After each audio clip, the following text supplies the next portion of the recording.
欢迎来到思维健康，健康是我们最大的财富，让我们一起管好它。我是杨医师。今天的问题看起来比较简单但它在中医的经典、家庭的厨房甚至现代的营养学里面呢，都有很多的讨论就是说夏天你该不该多吃姜？大家可能听过一句老话，叫做冬吃萝卜，夏吃姜很多人觉得天气那么热，还吃这么温热的东西，不是更容易上火吗？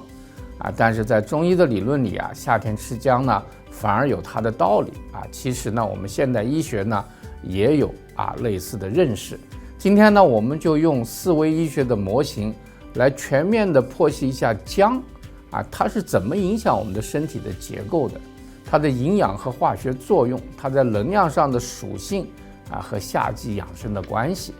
以及它在文化和精神层面的意义。最后呢，我们还会聊聊谁该多吃，谁该少吃或者谁不能吃跟大家分享几个简单又好吃的生姜食谱。首先我们从结构角度来看我们关注的是生姜它怎么影响我们身体的物理结构，比如说血管肌肉关节皮肤以及外部的黄肤它能够促进血液循环姜的温热作用扩张血管，增加血流量，让这个氧气和营养更好的送达到肌肉皮肤和器官。同时呢，它还能缓解肌肉的酸痛和僵硬运动以后喝点姜茶可以帮助肌肉放松，加快代谢废物的排出。同时呢，它还支持我们的关节这个姜它有抗发炎的特性，所以呢，对有些关节炎它是有帮助的。它还保护皮肤，特别是在寒凉的环境当中呢，姜的外用这个热敷能够促进局部的血流，减少这个寒冷的感觉在民间我们经常用姜片擦皮肤，特别是缓解蚊虫叮咬和轻微的疼痛。我们一个话题讲的是蚊虫叮咬造成的病毒的传染和流行所以呢，外用姜片也是一个简单有效的保护方法。从化学上讲，这个姜的成分和它们在我们身体里的作用。姜它的代表的活性成分叫做姜纳素和姜烯酚姜纳素呢，它是新鲜生姜的主要的这种很钠的来源，它有抗氧化、抗发炎的能力强所以大家知道，我们说一个东西好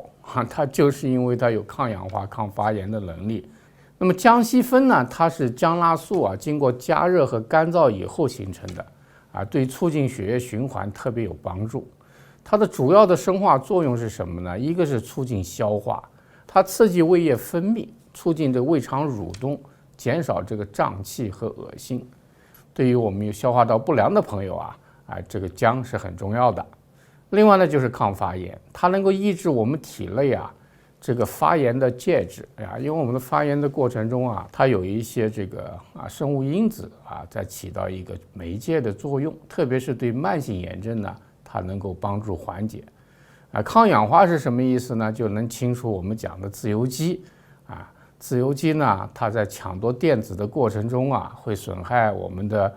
DNA 线粒体和我们的细胞。另外呢，它本身还有抗菌、抗病毒的作用姜对有一些细菌和病毒是有抑制作用，同时呢，它还含有一些营养素，像少量的钾镁铜锰以及膳食纤维。不同的姜它的成分不太一样嫩姜就不太那么辣，但是水分多特别适合于凉拌炒菜。这个老姜呢，它就比较辣里面的姜纳素含量高，适合于煮汤熬茶。还有一种干姜，就把水去掉以后呢，姜烯酚比例就上升了它的温热的力量更强还有人用姜粉姜精油都很方便，但是香气和活性物质的含量呢，取决于加工的办法给大家分享一个小技巧就是在烹调的时候你如果想保留更多的姜纳素，尽量在最后几分钟才加入这个姜末或者姜片。从能量维度上来看的话呢，中医它是用性味归经来描述食物的作用所以中医讲的这个营养它是从能量水平来看的。比如说这个姜啊，它味道呢是辛辣的，它给身体带来的是温热的。那么它走哪个经络呢？它是走到肺、走到脾、走到胃里面。这个肺和脾啊本身就是相对应的，都属太阴，胃呢更是脾的这个合作伙伴了，就是表里器官。心呢，它有发散解表的作用，就是外界的外邪来了以后，像这些病毒啊、细菌啊，它有一个发散的作用，它能行气活血、通络止痛、芳香走窍啊，就是有香味的东西，它都是比较灵动，都能跑都能窜，能够行气活血、通络止痛。它的温的这个性质呢，消化系统特别需要温热。它能够温中驱寒，中就是指我们的这个上焦、中焦、下焦这个中焦就是我们的脾胃它能驱寒，它能辅助阳气促进我们的气血的循环。夏天经常是外热内寒这个现象很普遍，所以呢，大家觉得为什么外面这么热，我们还要吃温的东西？其实呢，你吃温的东西才把身体里的寒气能够散掉。因为呢，到夏天了，我们就蹲在冷气房里的时间很多，喝冰水、吃冷饮吃生冷的东西都很多。其实呢，就造成我们的脾胃阳气受损脾胃比较寒你等到夏天过去以后，你的脾胃就会有问题。因为内寒呢，它让你消化功能下降，然后这个水湿呢都不能够被代谢掉。所以呢，就会食欲不振腹胀疲倦等等。所以姜的这个温热的特性很重要它温中散寒化湿解表，它能够把我们身体的寒湿都去掉。我们有一种状况叫寒湿困脾我们的脾它不能够运化的时候呢就会带来很多代谢的问题。另外呢，它还能够增加我们夏季在湿热的环境下对一些病原的抵抗力。比如说最近在广东佛山地区就发生了一种热带病毒的感染主要是蚊虫叮咬造成的。那你再叮再咬，不同的人有不同的反应，你有抵抗力强的话，那么你的反应就比较弱这些东西呢对你不会有太大的问题。所以中医说这个夏吃姜实际上是为了补足因为生活方式造成的内寒的这样一个缺口不是说会让你更上火同时呢，也提醒大家夏天呢适当的吃点冷饮是吧吹吹空调这些都没有什么问题但是呢要注意节制。这个姜在我们的精神层面上也是有很多丰富的一些文化上的意义的这个驱寒的东西常常是一种护身的象征，所以呢，这个在餐桌上我们是缺不了这个姜这样一个日常保健的东西民间有句话，早上3片姜胜过人参汤强调它的日常的养生的价值在四季上呢，我们也讲是吧，冬吃萝卜夏吃姜，这是我们对自然界背后有一种四时阴阳变化的一种理解和顺应在很多家庭呢，这个煮姜姜汤面等等它不仅是个饮食，也是一种关心和安慰的表达，是吧？能够增加大家的情感的连接。姜它不光是厨房里面的调味品，它也是我们几千年生活智慧和情感传承的一种象征。那么谁适合多吃，谁需要少吃呢？夏天常吹冷气的、喝冷饮的、容易腹胀的、手脚冰冷的、食欲不振的、消化慢的人特别是夏天容易感冒的人，还有运动以后呢想促进血液循环和代谢缓解肌肉疲劳和疼痛，姜呢对你来说就不错。哪些人要少吃或者不吃呢？体质很热的，容易长口疮的，喉咙容易发炎的，有胃溃疡的，胃酸过多的，有出血倾向的正在吃抗凝药的人或者你干脆对生姜过敏，再好的东西你要过敏也是不要吃的。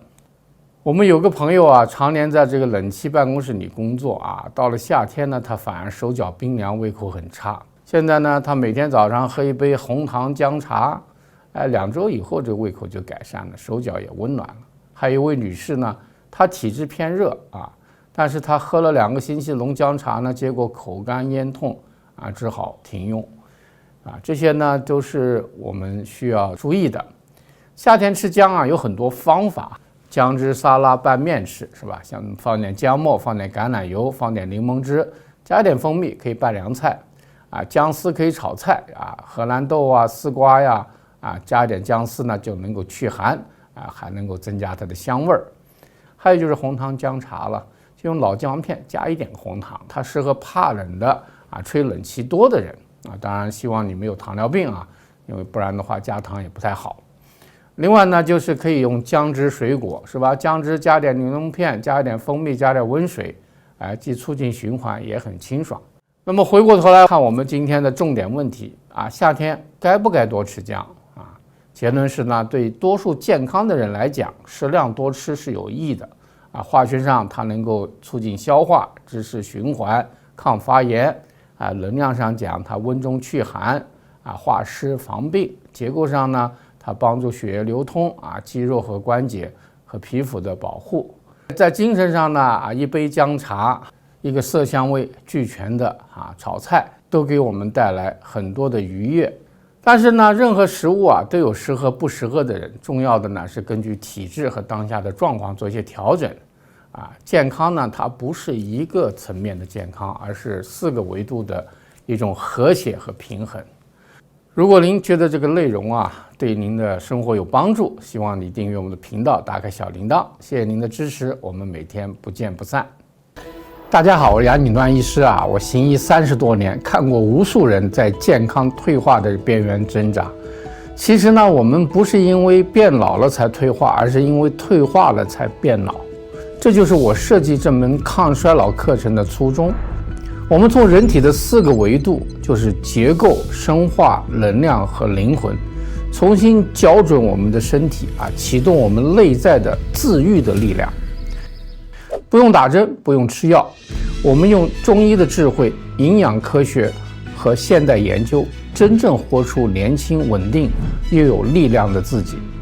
如果您常常疲劳、睡不好、记忆力下降，或者想延缓老化、优化功能的话，这门课呢，你值得拥有。健康是我们最大的财富，让我陪你一起守住它。